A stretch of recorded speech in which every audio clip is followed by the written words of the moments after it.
of yesteryear. Now, we are speaking back in the country of Tunisia, Jerba, the Hilula of a really great rabbi, Rav Shimon Darihem Hacohen, Zechet Tzadik Libracha. Very great rabbi of his time. I believe he was actually born back in English year 1885, I think on the 7th of Shvat that year, and passed away in English year 1959, the 7th of Av, 2 days just before the solemn day of Tisha B'Av marks the famous rabbi's Hilula, a rabbi we've spoken about on various occasions before.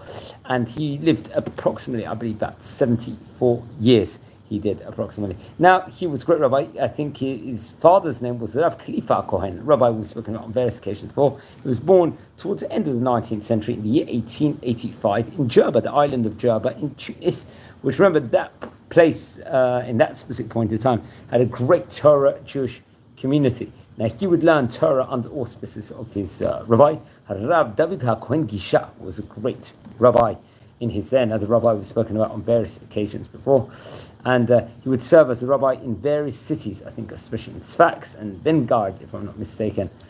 Those are some of the places that he would actually work in. And while he was working, studying Torah, he was involved in many different, let's just say, Torah, Jewish-related importances in of itself. He did huge amounts of Torah activities, would start up and help charitable societies. He would found, I think, the Or Torah for purchasing booklets, just say, connected to the books industry also. So he was responsible for the חברת Or Torah, where many people purchase Torah, Jewish-related Svarim, important books. He would work in the rabbinate over there in the city of Czfàk's also.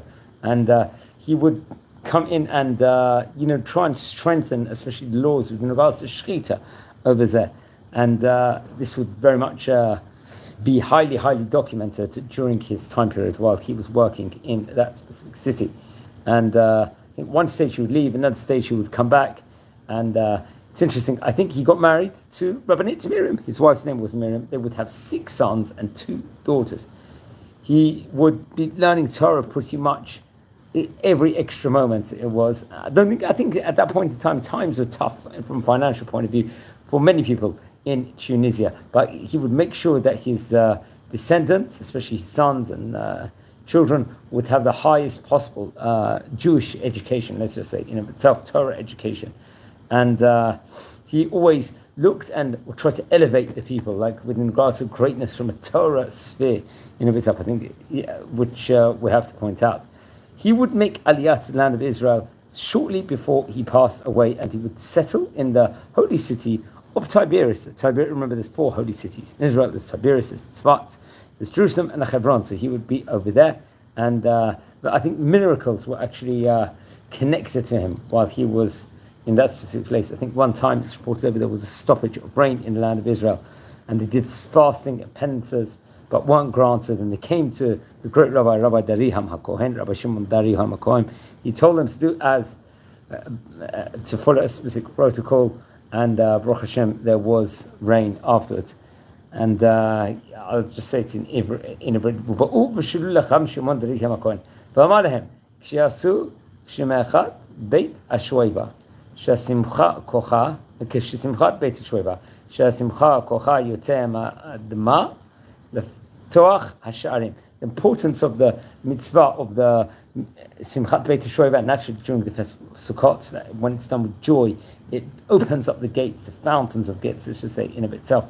And they would end up with a large amount of bracha, of blessing, of rain at that point in time. Now, Passover on the 7th of Menachem Av, back in the year 1959. We're talking about here from the time of recording, approximately about 66 years ago. Now, I think various different of his chidushim and writings, his expoundations will be printed after he passed away in the book called the Sha'ar Shimon.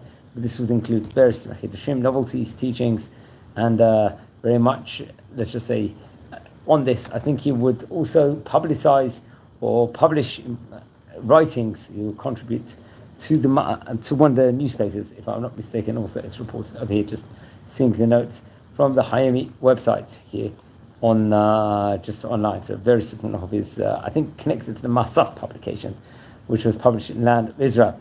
he would have a composition also, I think, which would actually still remain in manuscript.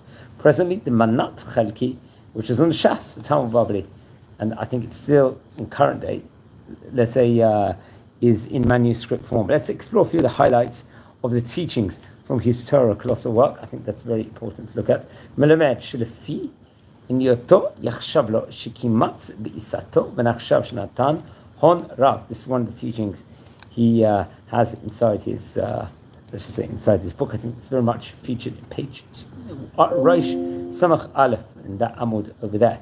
That was printed, I think, in 1995. It was retrieved at that point in time. Melamed Busam Baalei Chayim Hameshurim L'Shem Shamayim Belo Shum Bniyah. I think this comes from Amud 107, another teaching. Melamed Shebelanu Zacha Lanu She'inna Zoche Lo'olid Banim Harbeh. It's one teaching, I think, in Reish Samach Zayin. And just one last teaching from the book. I think this one also from Reish Samach Zayin, if I'm not mistaken. Melamed Shebetishrei Zman Teshuva Lekol Va'ali Deizeh Niyezakeh Legula. So how important it is that this month of Tishrei, what a central month it is, and how we have to do Teshuvah on that specific month. So, friends, this is Hilula here, Zayin Av. Don't forget to light candles in the great Rabbi's memory. Please, friends, subscribe to the channel. We're a community here. We're trying to learn about the great rabbis, the great chachamim of yesteryear.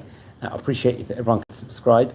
If any of you descend from any of the great chachamim we are speaking about, please send me an email, and I would love to hear more information. If you feel anyone is interested in watching any of these videos, please share these videos also to other people. Let's grow and learn more about the great chachamim. I recommend everyone that if you're going to the shop or anything, if you can find any books on the great rabbis of yesteryear, definitely learn it, read it, and it's just so important. And a lot of the calendars of the stories of the King will very much feature various stories. So wishing you well, and take care and be well, everyone. Thank you very much.